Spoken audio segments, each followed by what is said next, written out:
गिबियावनो बड'लेण्ड रादाब न'खरनिसिम रोजा रोजा साबायखर बावहरग्रोबाय जे बिथांमोना गिबि खेबनि थाखाय बे बैसागु अनलाइन बैसागु बा मोसानाय बादायलायनाय बेखौ लादों बे जोबोद मोजां खामानि आं साबायखर बावो बड'लेण्ड रादाबनिसिम जे माने बिथांमोना मोनसे बेफोरबायदि इनिशियेटिभ लादों जे माने आथिखालनि जुगाव हारिमुआनो होन बा माबा मोनसे रोंगौथि गेलेनायानो होन बेखौ मुलुग दरबाराव जुदि मिथिहोनोब्ला थाबैनो गोसार होनोब्ला मोनसे बेस्ट प्लेटफर्मआनो जाहैबाय जोंना ससियेल मिडिया अनलाइन जुग दानि जुगा बेयावनो दा बेखौ साननानै बड'लेण्ड रादाब न'खरा बेखौ साननानै बे बादायलायनायखौ लादों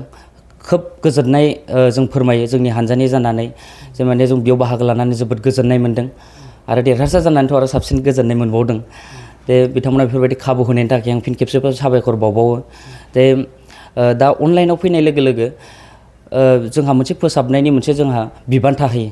दा जों अनलाइनाव बयबो नुगोन जोंनिल' मानसि नङा गुबुन हारिफ्राबो नुगोन बा गोबां मुलुगाव बयबो नुगोन दा बेयाव जों दिन्थिनो थाखाय बा मुलुग दरबाराव दिन्थिहोनो थाखाय जोंहा मोनसे दायित्व थायो बे दायित्वआनो जाहैबाय मा जों साबसिननिफ्राय हामसिन जों दिन्थिनो हायोब्ला मोजां दा बेयावबो जों मोनसे रेसपन्सिबिलिटिया फैयो जे माने जों जिखिनि दिन्थिया बेखौ जों साबसिनै दिन्थिनांगौ बा फोसाबनानै दिन्थिनांगौ बेखौ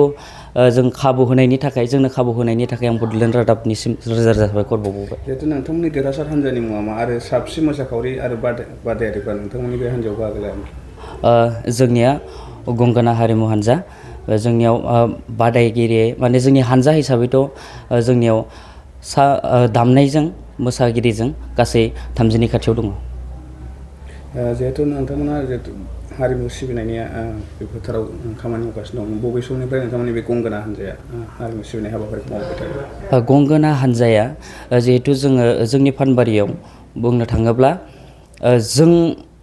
जोंनि उजिनायनि बा जों जोनोम जानायनि सिगांनिफ्रायनो जोंनाव हारिमु हान्जाया दंखायो जोङो बेयाव जोंनि बिमा बिफानि उनाव बा जोंनि आदा आबौमोननि उनाव जों बिथांमोननि उनाव जों बेखौ सिबिनायखौ जों खालामदों बे जोंनि समाव गोदोनिफ्रायनो दंखायो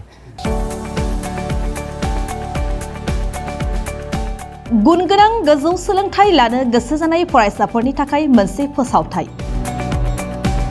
फरायसाफोरनो गुन गोनां गोजौ सोलोंथाइ होनायनि मोजां खाबु लानानै फैदों रुनिकाटानि इउएन एकाडेमिया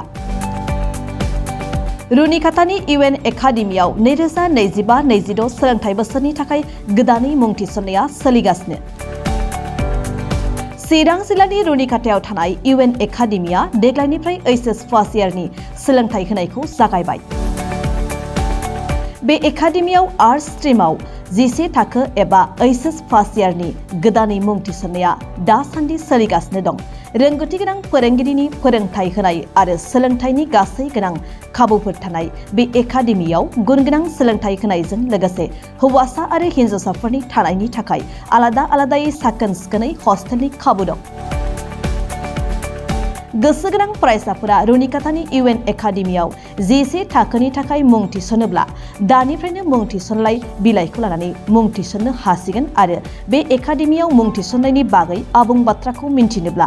9706177397 नङाब्ला 9101444619 मबाइल नम्बराव थोंजों फोनांजाब खालामनो हागोन।